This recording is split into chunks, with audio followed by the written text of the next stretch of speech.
Nobody in Cedar Hollow believed the old soldier when he said he never signed those papers, and nobody cared when his own daughter changed the locks while he was still parked in the driveway.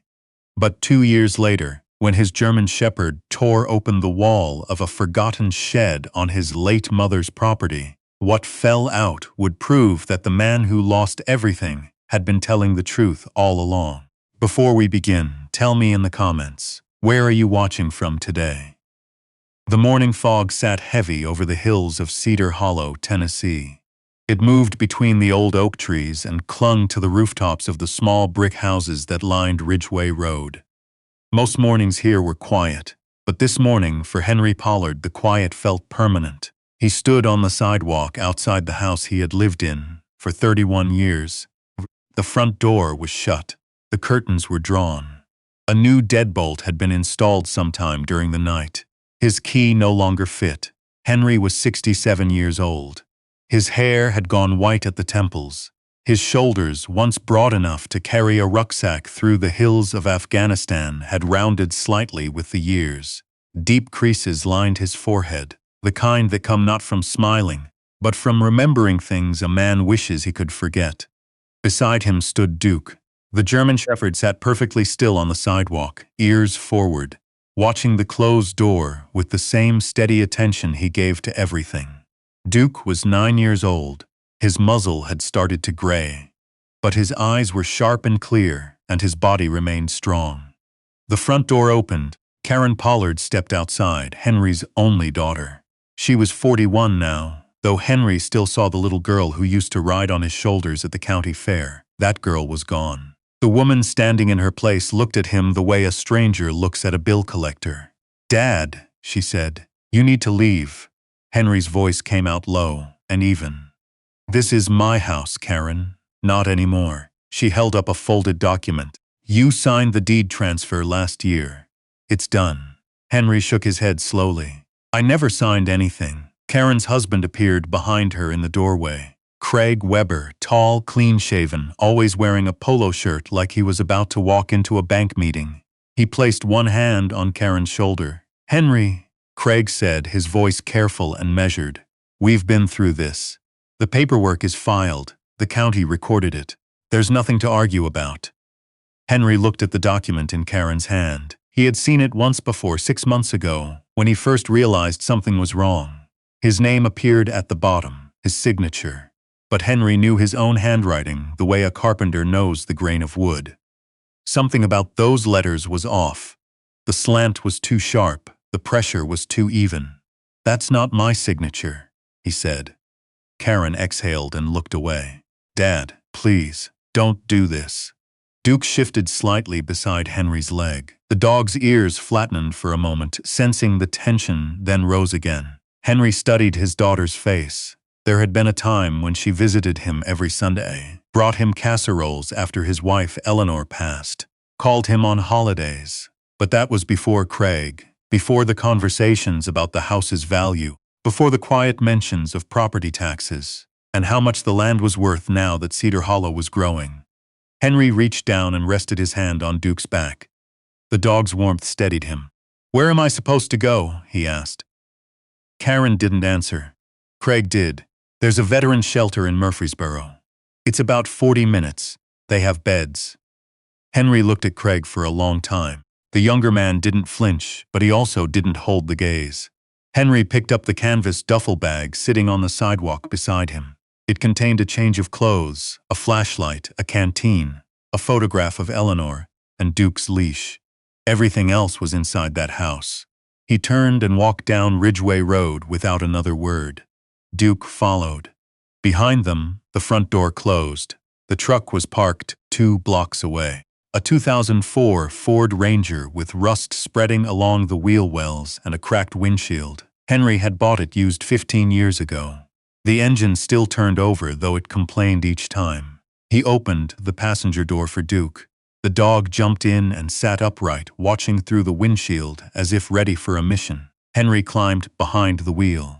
For a long moment he just sat there, hands on the steering wheel, staring at nothing. He thought about calling someone, but who? His brother had passed in 2019. His army buddies were scattered across the country. Most of the people in Cedar Hollow knew him only as the quiet veteran who walked his dog every morning and kept to himself after Eleanor died. Duke turned and looked at him. Henry managed a small, tired smile. "Guess it's just you and me now, partner." Duke's tail moved once against the seat. Henry started the engine and pulled away from the curb. He didn't know where he was going, not yet. But as the truck rumbled past the edge of town, past the old feed store and the gas station with the broken sign, a thought surfaced from somewhere deep and nearly forgotten. His mother's voice. May Pollard had been a careful woman, quiet, steady, the kind of person who labeled everything in her pantry and kept receipts in shoeboxes organized by year. She had passed away 8 years ago, and the small property she owned outside of town, a few acres of overgrown land with a shed and a collapsed chicken coop, had been sitting untouched ever since. Nobody wanted it. The land was too far from the road. The shed was rotting. The county had considered it abandoned. But Henry remembered something May had told him once, sitting on her porch in the final summer before she got sick. She had looked at him with those clear blue eyes and said, "If things ever go sideways, Henry, go check the shed. There's more in there than people think." He had laughed. What? Buried treasure? She had only smiled. Just remember the shed. Henry gripped the steering wheel and turned the truck onto the county road that led south toward the hills. The drive took about 25 minutes.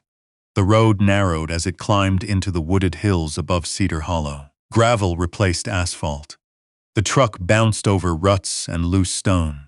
Duke braced himself calmly on the passenger seat, used to rough rides. Henry hadn't been out here in over a year. The last time he had come to check on the property after a storm knocked down some trees. The shed had still been standing, barely. The chicken coop was long gone. The truck rattled to a stop where the road ended at a rusted wire gate. Beyond it, the land sloped gently upward through a stand of old hickory and oak trees. The grass was waist-high. Henry climbed out and opened the gate. Duke jumped down and immediately began scanning the tree line, nose working. They walked together through the overgrown field. The morning fog was starting to burn off. Thin shafts of sunlight cut through the canopy overhead. Birds called from the branches. The air smelled of damp earth and wild honeysuckle. The shed appeared through the trees after about 5 minutes of walking. It was small, maybe 10 by 12 feet, built from rough-cut boards that had turned silver with age. The tin roof was streaked with rust. One corner sagged where a support post had rotted through. The door hung slightly open, held by a single rusted hinge. Henry stopped in front of it. The place looked ready to collapse, but May had built things to last, even when they didn't look like it. Duke walked ahead and pushed his nose through the gap in the door. He sniffed deeply, then looked back at Henry. "All right," Henry said, "let's see what Mom left us." He pulled the door open carefully. The wood groaned but held. Inside, the shed was dim and cluttered. Old gardening tools leaned against one wall. Mason jars filled with screws and nails lined a shelf. A wooden workbench sat in the center, covered in dust and cobwebs. Henry stepped inside. The floorboards creaked beneath his boots. Duke followed, his claws ticking softly on the old wood. For a few minutes, Henry simply looked around. Nothing seemed remarkable, just the leftover tools and supplies of a woman who had spent decades working this land alone after her husband died. Then Duke stopped. The dog was standing near the back wall, staring at a section of wooden paneling. His ears were straight up. His body had gone rigid. "What is it, Duke?" Duke pawed at the wall once, then again. Henry frowned. He walked over and knelt beside the dog. The paneling looked the same as the rest of the wall. Rough boards nailed horizontally. But when Henry pressed his hand against one of the boards, it moved. Not much, just slightly. A give that the other boards didn't have. Henry's pulse quickened. He grabbed the edge of the loose board and pulled. It came free with a dry crack, revealing a narrow gap behind the paneling. Duke barked once, sharp and clear. Henry pulled another board, then another. Behind the false wall was a small hollow space, no more than 2 feet deep, built deliberately between the outer wall and an inner frame. May had constructed a hiding place. Inside the space sat a metal lockbox, green, military surplus style, the kind you could buy at an Army-Navy store. It was coated in dust, but otherwise intact. Henry stared at it. "Mom," he whispered, "what did you do?" He reached in and pulled the box out. It was heavier than expected. He set it on the workbench and brushed the dust away with his sleeve. Dukes sat beside him, watching intently. The latch was stiff but not locked. Henry pried it open with his thumb. Inside the lockbox, wrapped carefully in a plastic freezer bag to protect against moisture, was a thick manila envelope. Beneath it lay a smaller envelope, a USB flash drive sealed in a separate bag, and a handwritten note on May's personal stationery. Henry picked up the note first, his mother's handwriting, neat and precise as always. "Henry, if you're reading this, then something has gone wrong. I always worried it would. These papers are your protection. Don't let anyone tell you otherwise. Love, Mom." Henry lowered the note slowly. His hands trembled. Duke nudged his arm with his nose. Henry opened the manila envelope.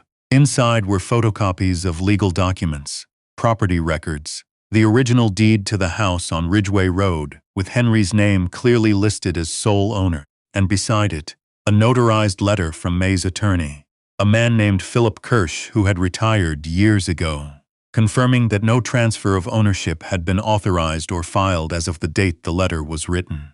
Henry's chest tightened. He pulled out more papers, bank statements, records showing payments Craig Weber had made to a notary in the next county, and at the bottom of the stack, a single page that made Henry's breath catch. It was a photocopy of the forged signature page, the one Karen had shown him that morning.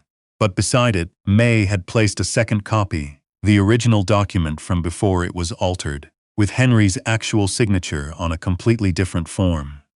The two signatures were side by side. Even to an untrained eye, the differences were obvious. May Pollard had known. Years before she died, she had somehow discovered what Craig was planning. She had gathered evidence, made copies, documented everything, and she had hidden it all inside the shed, behind a false wall, waiting for the day her son might need it. Henry sat on the dusty workbench and pressed his palms against his eyes. His shoulders shook once, then steadied. Duke leaned against his leg and rested his chin on Henry's knee. "How did you know, Mom?" Henry whispered. The shed was silent except for the soft sound of wind through the gaps in the old boards. Henry stayed there for a long time. Then he picked up the USB drive. He didn't have a computer with him, but he knew what it likely contained. May had been meticulous. If she made copies, she made backups. He gathered everything carefully, placed it all back in the lockbox, and closed the lid.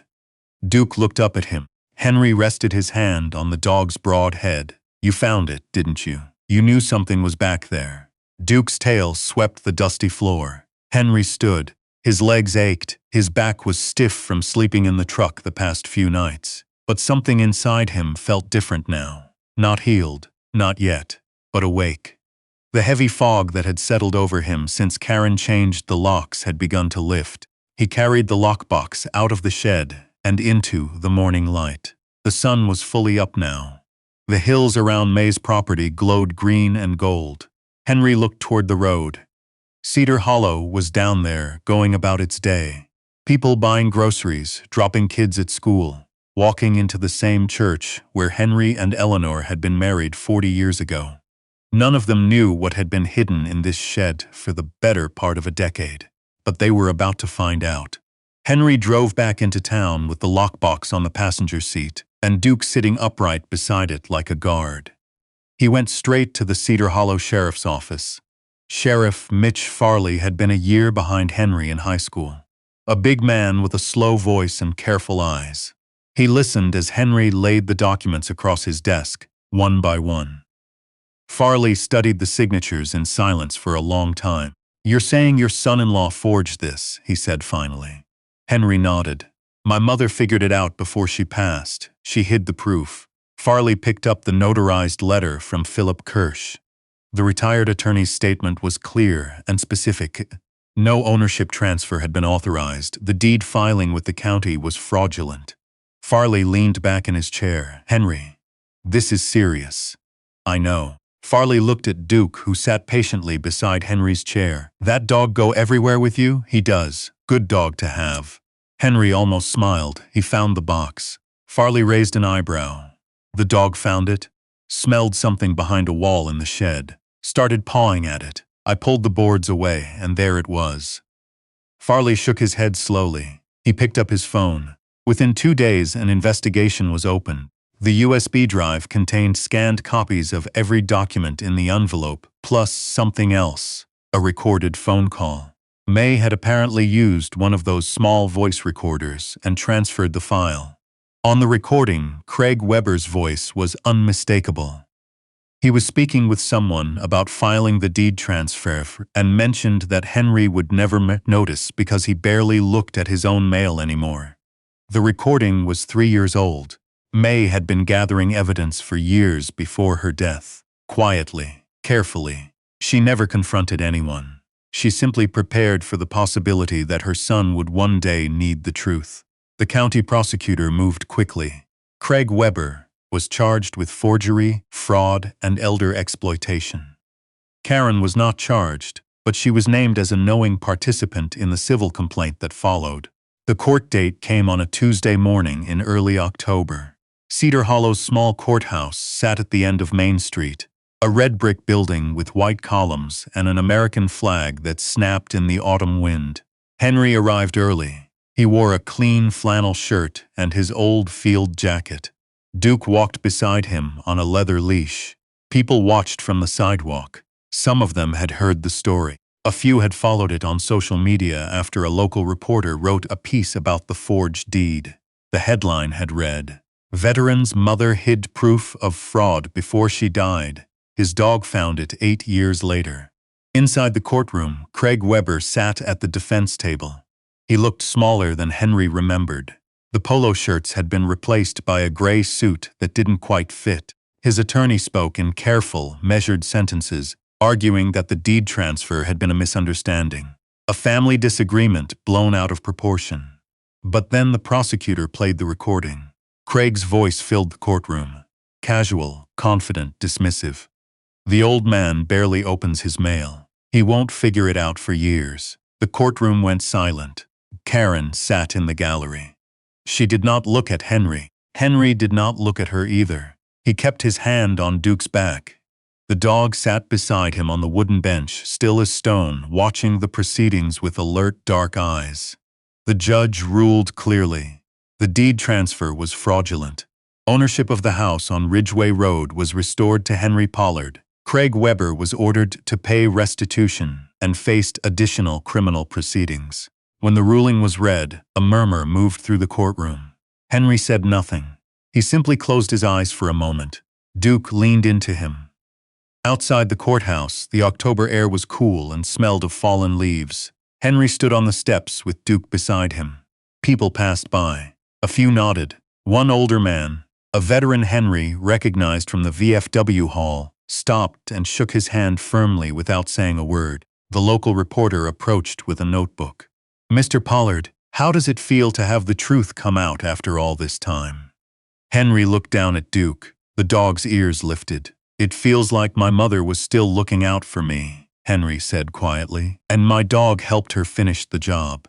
The months that followed moved slowly, the way seasons do in the Tennessee hills. The leaves turned and fell.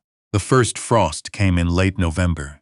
By Christmas, Henry was back in the house on Ridgeway Road. The place needed work. Craig and Karen had let the gutters clog and the back fence lean. The garden Eleanor had once kept was nothing but dry stalks and weeds, but the walls were solid and the roof held, and the furnace still kicked on when the temperature dropped. Henry repaired things one at a time. He fixed the fence. He cleaned the gutters. He sanded and repainted the front porch where Eleanor used to sit with her coffee every morning. Duke supervised everything from his usual spot on the porch, lying in the sun with his head on his paws, watching Henry work. One Saturday afternoon in early spring, Henry was kneeling in the garden, turning the soil with a hand trowel, when he heard footsteps on the gravel driveway. He looked up. A young woman stood near the mailbox. She was maybe 19 or 20. with dark hair pulled back in a ponytail and nervous eyes. She held a small potted plant in both hands. Henry recognized her immediately. Sophie, Karen's daughter, Henry's granddaughter. He hadn't seen her since she was 16.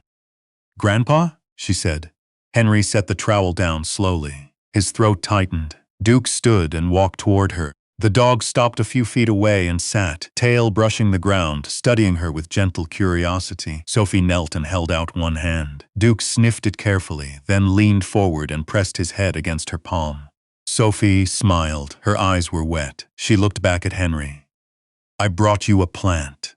Her voice was unsteady. "It's a yellow daisy. I remembered Grandma used to grow them." Henry stood.